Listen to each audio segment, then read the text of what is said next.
What's up, everybody? Carolina Jackpot coming at you.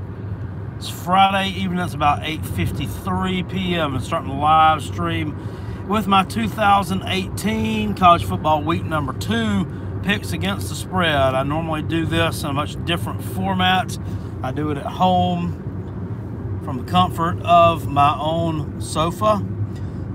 I'll sit there and do the picks and mark them off on my notebook and all that good stuff, but this time has not allowed that this week. Been working a lot back and forth. Had some things I had to do on my day off, so I wasn't able to get around to it.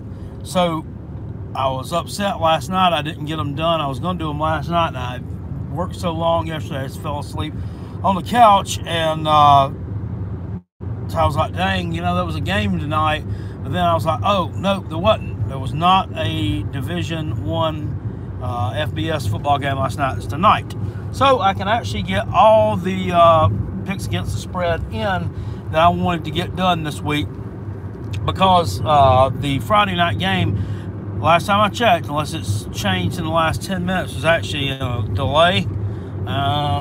TCU at SMU, probably, some kind of weather delay down there. I know Clemson's playing at Texas A&M tomorrow night. They're talking about it being rainy and whatnot down at Kyle Field. So, yeah. But I know Texas is getting kind of pounded by some bad weather. So let's get right into it.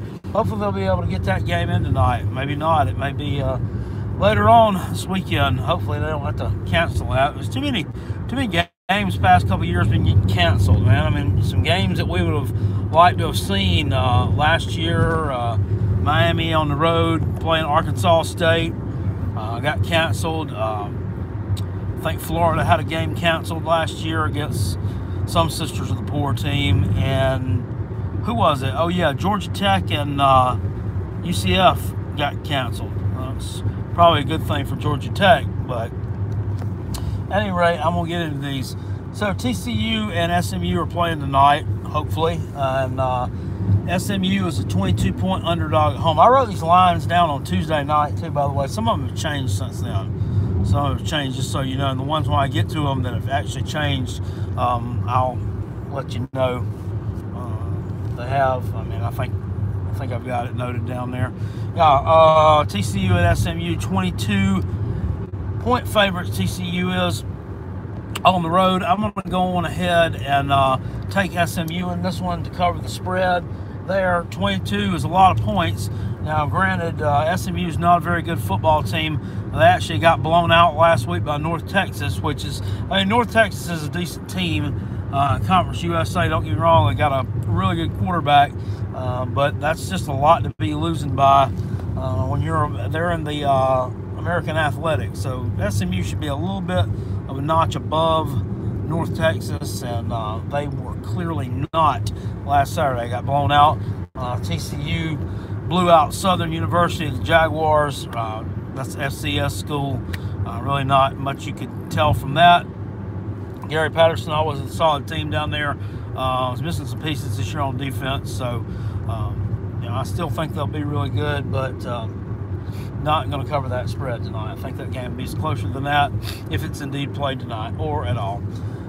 Georgia Tech on the road tomorrow at South Florida. Interesting matchup. We're just talking about Georgia Tech not playing UCF. This year is supposed to play for South Florida.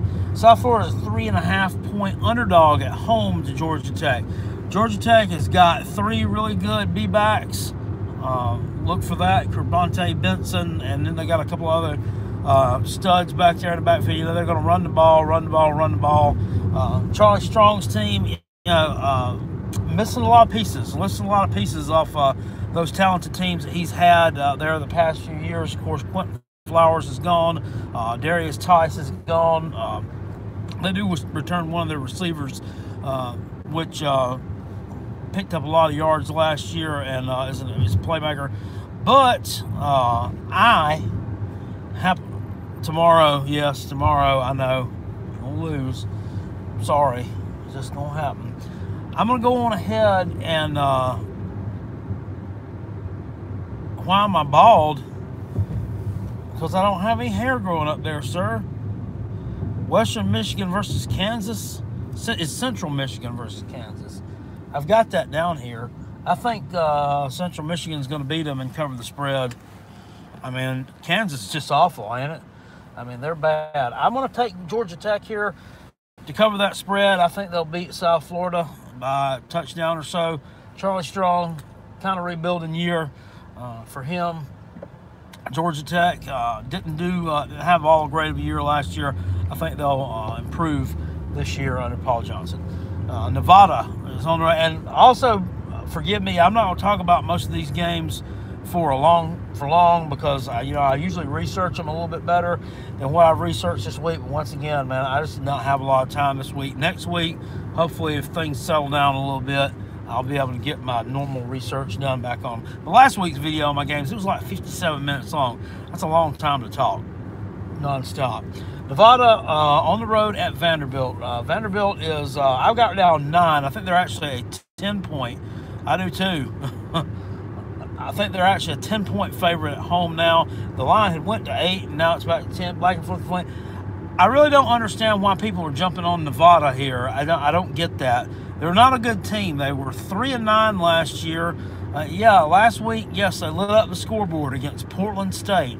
I mean, once again, another Sisters of the Poor type team. Nevada is, one of those teams that's known with the air raid type offense. Vanderbilt was impressive last week. They beat Middle Tennessee State 35-7. Middle Tennessee State is a good team in Conference USA. They could potentially challenge for one of those division championships. They're in the same division as Florida Atlantic, and Florida Atlantic I thought would run away with that division, but I mean they didn't look that good this past weekend. Albeit we're playing Oklahoma on the road, I get that, but I think they kind of disappointed a lot of people. A lot of people jumped on Florida Atlantic, including myself, to cover that 21.5 point spread. They look really sexy as a public dog, and they didn't live up to it. I mean, they just got absolutely crushed. So, Vanderbilt took down a good Middle Tennessee State team with a senior quarterback, the coach's son. I mean, what can you say? They did a really good job last week. I don't think they're going to have any problem with Nevada. I'm sorry. I just don't think that they pose that much of a threat. And I don't know why people are jumping on or beating that Nevada Wolfpack drum this week. I mean, they're just not. I don't see it. Duke at Northwestern. This is kind of a tough pick. Duke beat Northwestern handily last year in Durham, which was kind of a shocker. And if you look at it after that happened, I mean, both teams, their seasons kind of went in different directions. Northwestern really, really improved after that. They may have only lost one game after that. Of course, Northwestern competes in the easier of the two divisions in the Big Ten. I mean, it's kind of like the Big Ten Eastern side is kind of sort of what's up. Georgia's best is kind of sort of like the ACC Atlantic or the SEC West. And they've just got all the talented teams stockpiled on one end of the division. It seems like a lot of these conferences are that way. But Duke, that's not a good place. I mean, for them now traveling to Northwestern, albeit, I mean, that's not really a hostile UGA fan. Just like the video, I don't care. It doesn't matter to me anymore. Northwestern's like really a hostile environment to play in. Duke looked pretty good last week. Looked pretty good. I think they could have put Army away a little bit quicker than what they did. But yet still they won at home in Wallace Wade and avenged the loss last year against Army. Now the Wildcats will be out looking to avenge this loss. Northwestern kind of surprised me a little bit week 1. They went into Purdue, which is, once again, that's not a hostile environment either by any means, but for Purdue, it was a hostile environment this past Thursday night, 10 days ago, whatever it was. they don't really get hyped for a lot of games at Purdue, I don't think, but they certainly did for this one. And Northwestern created some turnovers. Clayton Thorson played pretty well, and they took victory, 21-17, held on for the win. This is a tough one. This really is a tough one. I think Duke is an improving program, and going on the road, Northwestern, not exactly a daunting task for them, but I'm going to go on ahead here, and I think Northwestern's kind of on a mini roll. I like. You wish UGA lost tomorrow. We put in 30 points on South Carolina. 30 points is not a lot to score, sir. Northwestern, anyways, kind of on a mini roll there. They're looking pretty good, and I'm going to go on ahead and take the Wildcats to cover the spread here. I hope that one don't bite me in the rumpus, but I'm going to take them to win that game. Here's another one: Mississippi State at Kansas State.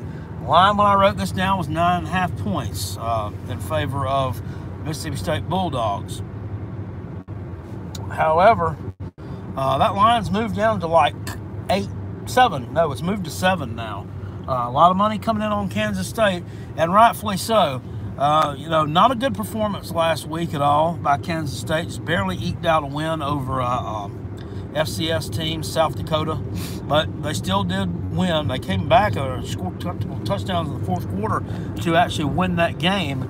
But Kansas State just don't lose another games in Manhattan, Kansas under Bill Snyder. I mean, they just don't. Mississippi State, this should be the first game Nick Fitzgerald plays out. He's hurt all the end of last year. He got hurt in the Egg Bowl, didn't play the bowl game. Now, I think he was actually suspended the first game against whoever they played. Was that Stephen F. Austin, who they played last weekend? What he did, I don't know. But they didn't need him to beat Stephen F. Austin. They will definitely need his wheels to beat Kansas State. I mean, I don't know how he's going to look. I don't know if he's going to be a little bit rusty. I don't know. It just remains to be seen. But that's a tough place to go into and win, particularly, and just to cover the spread is hard too. Unless it was 9.5 points, I would tell you to take Kansas State all day long. Right now, it's 7 points. Mississippi State. This is one I wouldn't touch. If I was actually laying some real money on this thing. But even at the line it's at now, give me Kansas State. I'll lay those points. I think that this will be a very close game, and I think they have potential to beat Mississippi State. It's the first-year head coach at Mississippi State. You're going against veteran Bill Snyder. I don't see that. I don't see them going out there and just having an easy victory over these guys at all. Georgia State at NC State. I just put this one down here. Some of these games I think are a little bit interesting to try to pick some. That's definitely going to be a good game. NC State. Georgia State, 24.5 point favorites. The Wolfpack are, Georgia State eked out a win this past weekend over Kennesaw State. If you watched last night, that was the only football game you could actually watch last night. Kennesaw State actually took Tennessee Tech out of the woodshed. They made it like 49-10. That school's only been playing football since 2015, and they've been in the FCS playoffs a couple times already, and they look really good. Georgia State knocked them off. And NC State last week didn't look that great. Didn't look that great at all. They kind of struggled and had to come from behind to beat James Madison at home. Now, going ahead and say that James Madison is one of these FCS teams that can be in that FCS championship game about any year they want to be. So they're really good. But I mean, are they only is NC State only like 11 points better than them? I certainly hope not. I think they kind of struggled last week. I think losing a lot of those defensive players has actually hurt them a little bit. That quarterback, Finley, I mean, he's good, but Jalen Samuels, that was his name. He was their best playmaker last year. Really electric type player. God dang, what is about somebody last name Samuel? They all ballers, ain't they? All them Samuels are. Debo Samuel, Jalen Samuels. Ooh, I almost went into the ditch there. I'm gonna be careful. So that's hurt them somewhat there, I believe. And going ahead here, I'm going to take Georgia State to actually cover the spread here. Do I think that they're going to beat NC State in Raleigh or beat them in Atlanta or wherever they played them? No, I don't. I don't think they're going to beat NC State at all. But I do think that they'll keep it a little bit closer than that. I see it being about a 3-touchdown type deal. UNC, the Tar Heels are on the road at East Carolina, and they're 17-point favorites over the rival Pirates. East Carolina's a bad team, and they're just really bad. Their game on Saturday night got pushed back until Sunday, where they North Carolina A&T. That's an FCS school out of the MEAC conference. They actually lost at home 28-23 to North Carolina A&T. And that's terrible. That is one of the games that I looked at East Carolina, and I did their prediction earlier in the summer of what I thought they would actually do. I thought they would go over their win total, and the win total that Las Vegas gave them was 2. I'm not so sure about it now. I mean, to be quite honest with you, I don't know they'll even win a game. And they're just they're really bad. And whoever it was there that got rid of Ruffin McNeil really made a mistake, because this new guy they got, well, he's not new anymore. Scotty Montgomery. He's been there since his 3rd year, I think.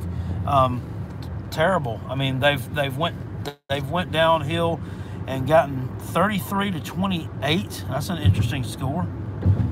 Could see it happening. And they're just terrible. I'm going to take UNC here to cover the spread. UNC didn't look good early last week against Cal, but they did come back and make the game interesting. They ended up losing 24-17 on the road. So they're not going back to the that design phrase act, not for this game. It's going to be that helmet with a script on it, garnet jerseys, and black pants. That's what the uniform report is. That's the battle armor. They put it on Twitter every Thursday. Personally, I would rather see the block C myself, personally, but I mean, be honest with you, I don't care if them boys run out there naked as long as they win. And no, I'm not trying to be ugly. So get your mind out of the gutter. That was not what I meant. I don't care if they go out there in a Hawaiian shirt and a pair of freaking shorts. I don't care what they wear as long as they win, as long as they ball it. And I think they will. Rutgers on the road at Ohio State. They're 35-point underdogs against Urban Meyer. Ain't going to be on the sideline again, right? I think that line has actually dropped to 34.5. So I don't know why any money would be coming in on Rutgers. But last week, I made the mistake of taking the Oregon State Beavers, who was like 38-point underdogs, to Ohio State. And Ohio State covered that spread. 77-21, they beat them. I don't have any faith in these kind of teams playing Ohio State at all. Rutgers is one of the worst teams in Power 5. I mean, they're really bad a couple years ago, and last year not much better than that. They're just way overmatched in the Big Ten, that division that they play in. If they played in the other division, the Big Ten, they wouldn't fare that much better. So I'm going to go on ahead here and take the Buckeyes to cover that spread. I mean, they're going to score at will. They can score 80 points on this team if they want to, most likely. One of the more talented offenses in the nation.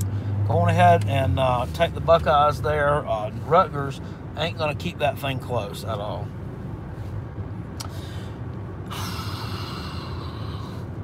Say that one will last. Y'all know which one I'm talking about. Sorry. Arizona on the road at Houston. Houston's 3.5-point favorites against the Arizona Wildcats. Last week, Arizona lost to BYU. That was kind of an upset. A lot of people kind of pick Arizona as their sleeper pick to win the Big 12 South, or the Pac-12 South. I don't know. Kevin Sumlin apparently he didn't let Khalil Tate do what Khalil Tate does best last week, and that's run the football.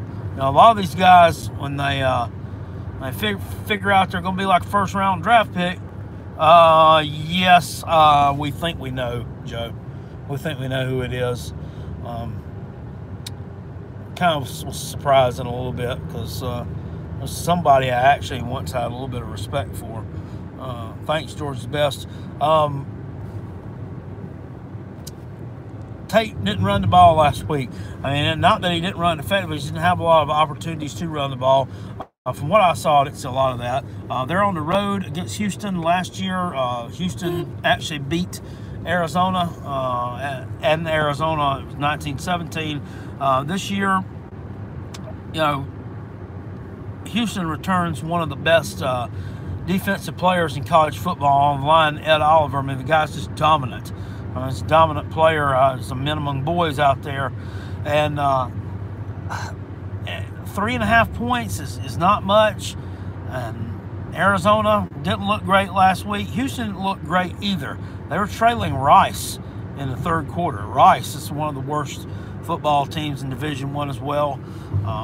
But going ahead and give me the Cougars here to cover the spread there. They normally play really well at home, and I'm going to take them. And Arizona slips to a surprising 0-2 on the season after being picked by many to take the Pac-12 South Championship.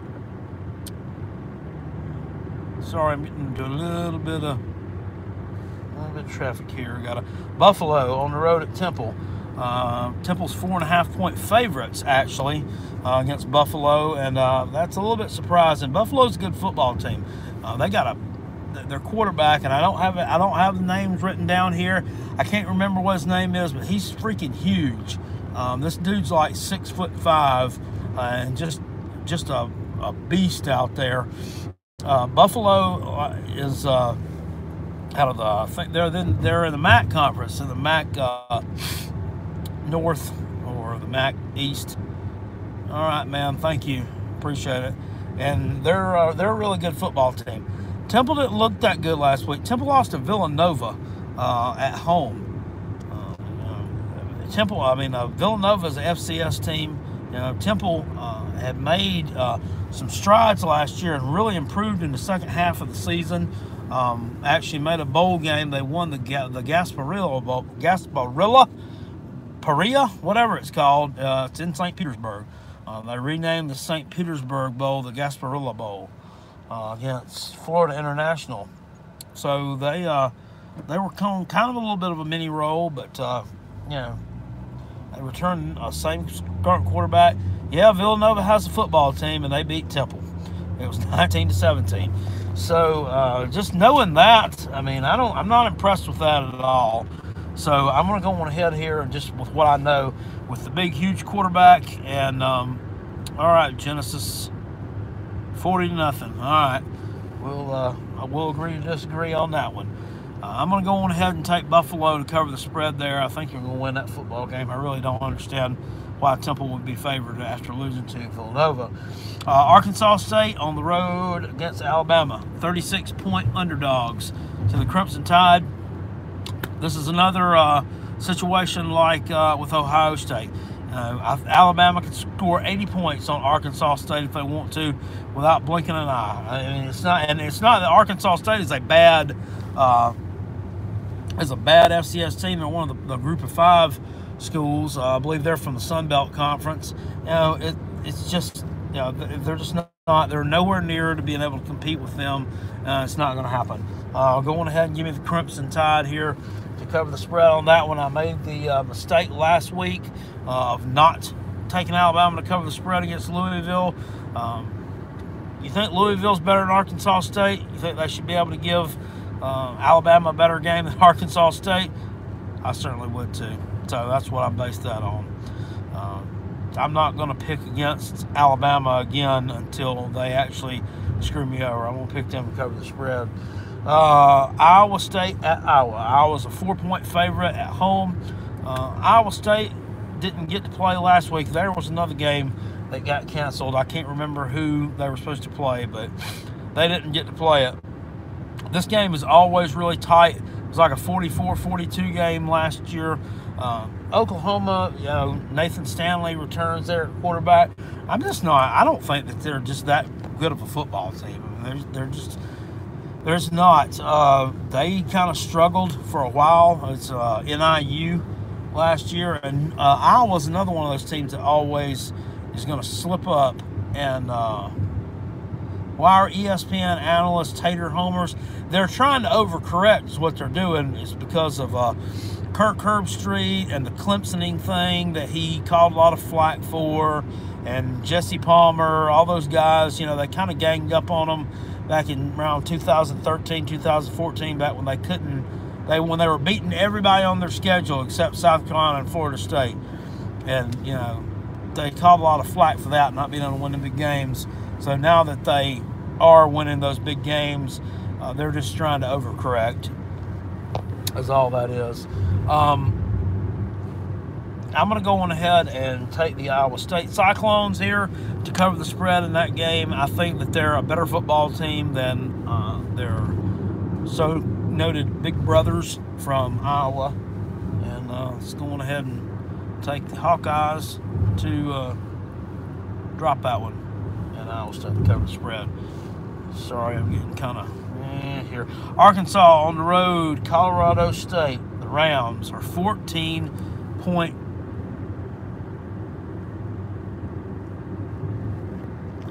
I can't read the chat right now. I'll have to go back and look at it. 14-point underdogs. Colorado State is at home to Arkansas. Arkansas put up a ton of points last week. They're playing Eastern Illinois or somebody like that.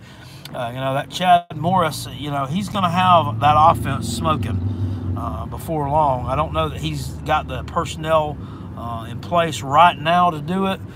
Brett Bielema didn't recruit those type players. It's a totally different kind of scheme. Totally different kind of offensive scheme from Chad Morris from what they were doing before. But they still put up a lot of points last week. Colorado State has not looked good at all. They lost their opening game. They dropped it to Hawaii at home. And then last week they went out and, what's up, Batman? They went out against a decent Colorado team, their rival in Denver, and absolutely got took to the woodshed. It wasn't even close. 14 points. When I was looking at this over the summer, I thought, man, there's a potential right there for an upset. But I don't think so. I think Arkansas is a much better team than Colorado State, and I'm going to take the Razorbacks to cover the spread in that one. Give me Chad Morris and the Hogs. Penn State at Pitt. Penn State struggled last week against App State. Overtime they went to. App State's not a bad football team. Certainly shouldn't be taking Penn State to overtime in Penn State's home building, but that's exactly what happened. They are 9-point favorites, though, on the road against Pitt. Pitt's not a good football team. I'm not sold on them at all. Yes, I know they did upset Miami last year, but, that we've seen what Miami is. I think we can all see what they are. And who they are is just overrated. I mean, they're an overrated pile of crap. I mean, they just are. So that's that. I mean, I don't see that as being anything impressive. Penn State struggled. App State still beat them. People are jumping on this a little bit here and taking Pitt in this game to cover the spread here. Some of them even predicting Pitt with the upset. It ain't going to happen. That's just a little bit of overreaction. I don't think Penn State was focused week one. They still have Trace McSorley. They still have a very big, talented offensive line that's going to push Pitt around. And this one right here is not even going to be close. Going ahead and give me Penn State and the smart money all day long. I think they take their rivals from across the other side of the Keystone State to the woodshed. Sorry, Pitt, not this year for you. Don't see it happening. USC on the road. Mark Richt could beat Alabama 59-0 1 week. Lucy, yeah, you could argue that. He had some head scratchers when he was down there. Was he the one that got, or was it Kirby Smart? Which one was it got curb stomped by Ole Miss a few years ago? That was Kirby Smart, I think. What's up, Anthony? Yeah, I believe that was Kirby Smart that got curb stomped by Ole Miss. Of course, Mark Richt got curb stomped by Alabama the year he got fired, I believe it was, if I'm not mistaken. So you got that. All right, I'm pull over to a little bit more safer spot here so I can filibuster for a few more minutes and finish these up. USC at Stanford. Stanford is. I'm just fixing to talk about that. No, USC didn't look that great to me. Didn't look impressive against UNLV. Stanford did look impressive, in my opinion. 31-10 over San Diego State. They caused a lot of turnovers. They were hitting on all cylinders in the second half. And if you, if you watch that game, Bryce Love didn't even have an impact in that game. He didn't have an impact in that game, and they still went out and beat a really good Mountain West team by 21 points at home. USC's coming in. USC got to replace a lot of skill position players. Stanford's going to be ready for this game. I'm going to go on ahead and take the Cardinal to cover the spread in that one. I think it's actually gone down a little bit to like 4.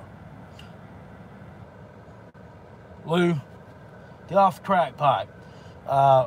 Here's one for you, Anthony. This is one you asked me for specifically. Rice on the road at Hawaii. 17.5-point favorites. Rainbow Warriors. And we thought this was going to be a battle of two really bad teams. Not so much. Two really bad teams. I think Hawaii looked really impressive last week in beating, who was it, Navy? They knocked off at home. I don't think a lot of people saw that coming. Rice, they're at the mercy of the Rainbow Warriors here. 17.5-point underdogs. I'm going to go on ahead and say that Hawaii, Rainbow Warriors cover the spread there. Cal on the road at BYU. 3-point underdogs. I don't know. That's a tough one. That's one I'd stay away from, definitely. BYU should be riding a little bit of an emotional high from last week. That game where they beat Arizona, I think, was unexpected. Can they make it 2 in a row against the Pac-12? I don't know. Cal looked pretty good against UNC. Kind of took the foot off the gas at the end a little bit. It's a road game. I think Provo, Utah is a little bit of a difficult place to play at times. Go on ahead and give me BYU here to cover the spread. I think they're doing a little bit better this year. I think they're going to kind of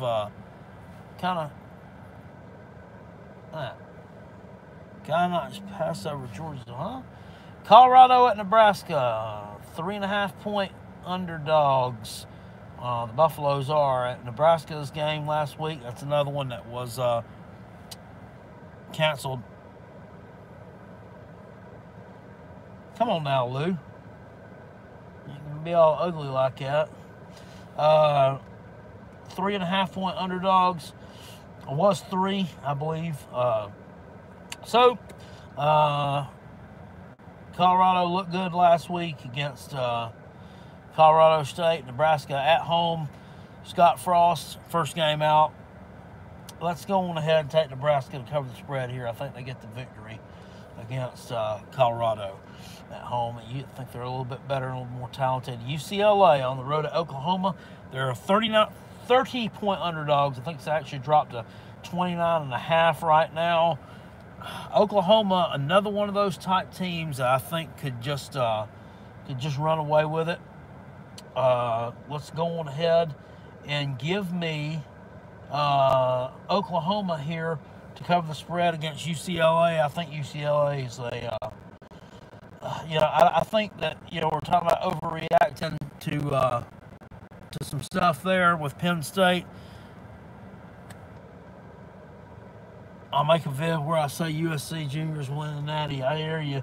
We're talking about overreacting to Penn State almost losing to App State at home. I don't think this is overreacting. I don't think UCLA is a very good football team. Now, do I think that they have the ability to become one?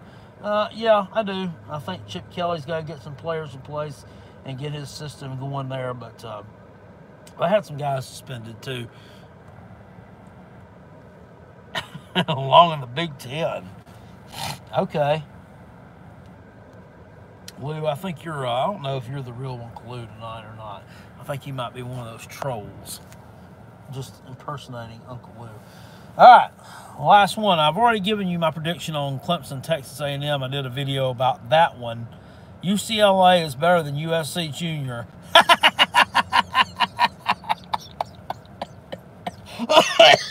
Ooh, woo, that's laughable. Lord have mercy. Y'all gonna cost me to lose a lung. I already gave my prediction on Clemson, Texas A&M. I think Clemson covers the spread there. You definitely need to take Clemson if you want to win some money on that particular gamble. And just how much do UU weigh? What's a UU? $1.85.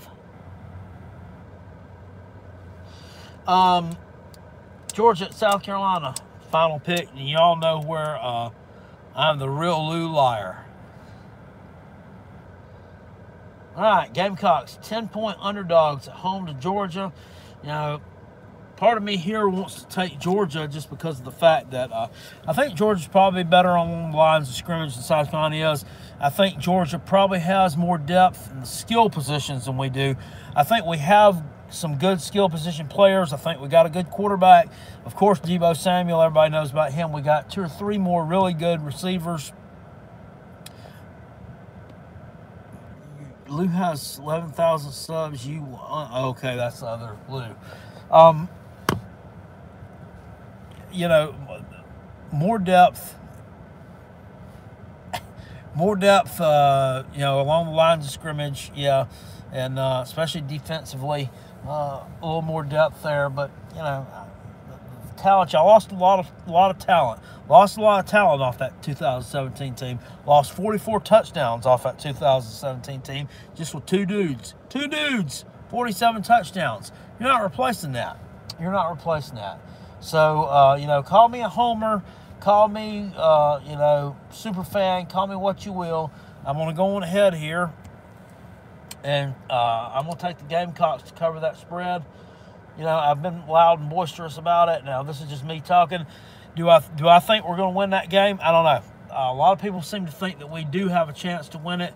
And I think they're talking. I've already told you, I think they talk about it a little bit too much. And that kind of worries me a lot as far as, team getting a little bit too, team believing too much that they can do it, and then getting sorely disappointed. But I'm going to go on ahead and take the Boomcocks to cover the spread there. Last week, we actually were 11-9 against the spread. I had a few on here, a few bonehead picks that I probably should not have made. But at any rate, 11-9, not terrible, I guess. I mean, it's over 500. But I still like to try to do a little bit better than that, and if I could see what I've got here that I actually did not hit the nail on the head on was Northwestern Purdue. Let's see, Army Duke there, and Oregon State I talked about earlier. Texas and Maryland, I think a lot of people got that one wrong. Cincinnati at USC, or UCLA, I actually picked the Bearcats to cover there. That was a nice sneaky little pick. Notre Dame, I got that one. I already told you. Louisville, Alabama, I screwed the pooch on. I screwed the pooch on Penn State, as did a lot of folks.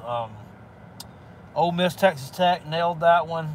But I screwed the pooch at Miami and LSU, and I also screwed the pooch Virginia Tech, FSU. I didn't see that coming at all. I really didn't. I thought that Willie Taggart would have that team. I thought he'd have them firing on all cylinders in that game. But you know, that offensive line at Florida State is they're bad.